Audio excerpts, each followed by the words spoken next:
Bongani. Njani.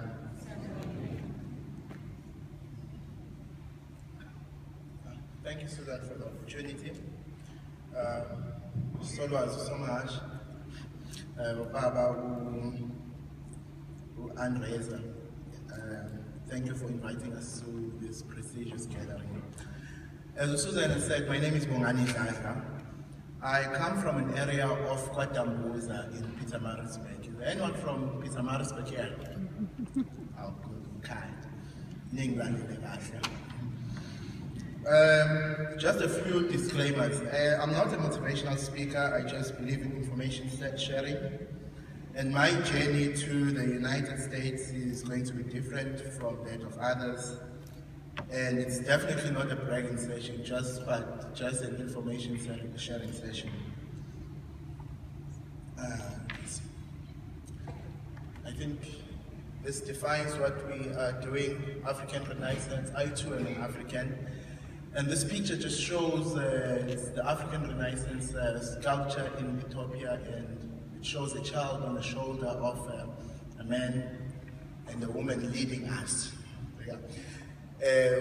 We stand on shoulders of giants.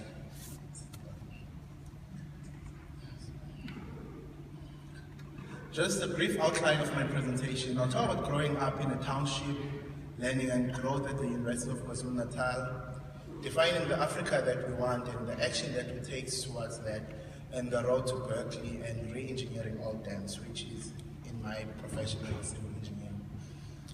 As you'll see, most of my schooling happened in public school, township schools that before 1994 were not really good schools to be in. And it has improved a lot, but there have been challenges like many township schools. Like for instance, in our high school career, we lost our physics teacher, and we had used that as an excuse as a science class to say, it's fine to fail physics and do not do well in that. But that changed the way that we had viewed high school, because it taught us a lot of lessons. So to those that go to schools that are not as privileged as some of my peers here, that is not an excuse. You should just use that as a strength to learn other skills, like learning how to learn and learning on your own. Because of time, I will not go into too much details. I got most of my education at the University of KwaZulu-Natal, probably one of the best universities we have in South Africa and a very highly ranked university in the world. These are some of the achievements that I received today, ranging from merit certificates, dean's commendation, and all of that, and graduating top of my class there. I say this because when I entered that classroom in my first year, about almost 10 years ago, I'm old. They saved the old man for the last speaker here. I went in a room where a person on your left and the person on your right probably had 8 or 9 distinctions coming from Crawford, Michael House, Devon Delside, Devon Boyside, research. But, and me as a kid from Kwatambuza, coming from a township school, barely meeting the requirements. It was quite an intimidating process. But I thought to myself, the worst had happened. I had gone through high school, 3 years of my high school career without a physics teacher. What more can happen? Now here you have textbooks, you have financial aid from the government, you can afford to spend the whole day in the internet learning, which is something that was completely new to some of us, to learn about some of this stuff. And I was very happy because that process in high school had taught me to be independent, which at the time I viewed as a bad thing, but turned out to be the best thing that had happened to me. And after graduating top of my class and with a number of distinctions, it opened a whole new world for me. And in terms of taking action and defining the Africa that we want, in 2014 I founded a forum called Bongani Young Professionals, which mainly dealt with assisting the young professionals in our organization with the skills that are necessary for them to strive. Be it professional registration, public speaking, we have just recently formed Toastmasters in the organization, or management development programs. So with that, we've done that. And there's also an important element in that where we go to the communities that we serve, especially the rural areas, give out career guidances and not just focus on making them talk shops, but enabling the students, give them the information, assist them to apply for universities, and also apply for bursaries, which are much needed in the rural areas. And for those scholars, for those high school learners that are here, whilst they're still launching the website for bursaries in KZN, this will be a very good resource for you, because at the back, there are quite a number of South African bursaries.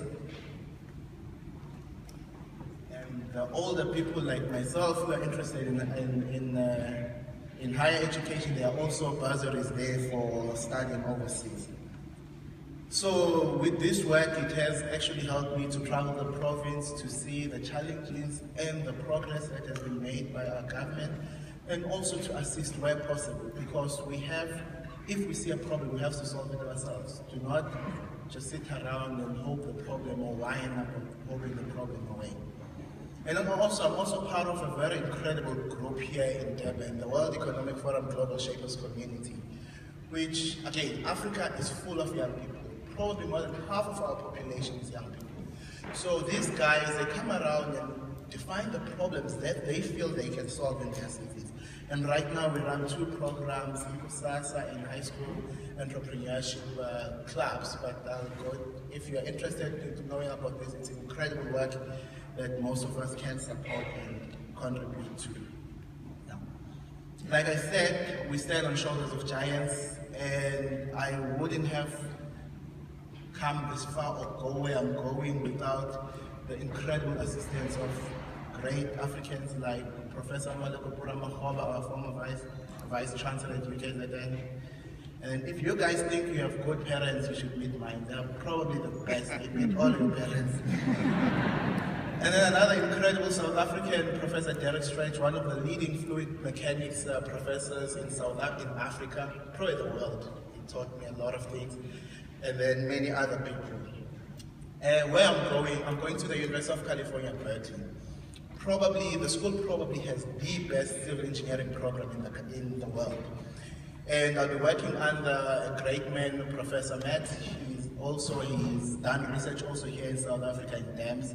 As a civil engineer with the Bureau of Industry experience, my research needs to focus on something that can be applied and not pie in the sky, because that's what engineers do. We do what scientists dream of.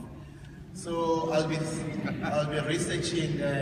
I'll be doing research on on sustainable reservoir sedimentation, because most of our dams are filling up with sediment that is coming from the rivers and all that. So I'm looking at new approaches to designing them and maintaining existing dams to ensure that we extend the lifespan. This is becoming crucially important right now, because we as South Africa are running out of new dam sites, so we have to make good use of existing ones. Examples of dams that we can't use anymore because of such as things like Bongani and many other dams. So this research I feel will save a country a lot of money going forward when we're looking at sustainable water infrastructure. Berkeley is a wonderful university. It has probably 72 Nobel Prize winners, and it is in California, the home of Silicon Valley. So hopefully I'll travel a lot and get inspiration for new innovative ideas. And I wouldn't be going to USA without the support of Education USA, which my colleagues have talked about, which again becomes crucially important, especially when you're in grade 11. My time is up. I'll stop now. But I'll finish up. When you are in grade 11 or you are planning to do your postgraduate studies, start visiting them. There is also information on Education USA.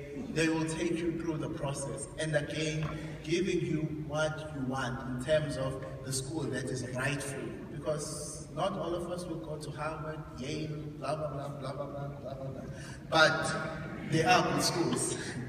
And then in terms of the Fulbright program, Susan has talked about it, and I'm happy to talk about it more. It's also an incredible opportunity. And what is unique as opposed to other scholarships is that it provides a lot of support during the application process.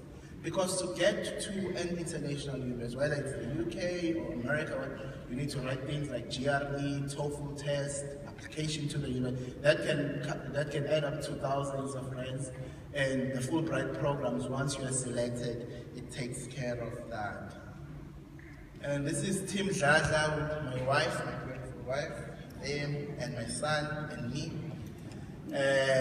going to Berkeley. And I promise you, I hope they allow animal skins on the plane because I'll be dressed like that when I go there.